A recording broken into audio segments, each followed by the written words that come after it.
Se a gente for parar pra ouvir a nossa mente, a gente vai fazer cada loucura, né, cara?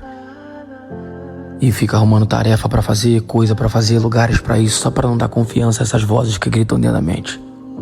A gente passa o dia todo bem, tranquilo, de boa.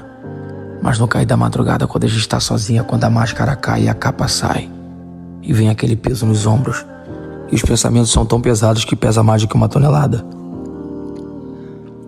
É uma loucura, porque geralmente as pessoas olham pra gente e não imaginam. E também nem se preocupam, e na real nem tem que se preocupar. Porque essa é a nossa guerra. Essa é a guerra que temos que vencer. É esse leão que temos que matar.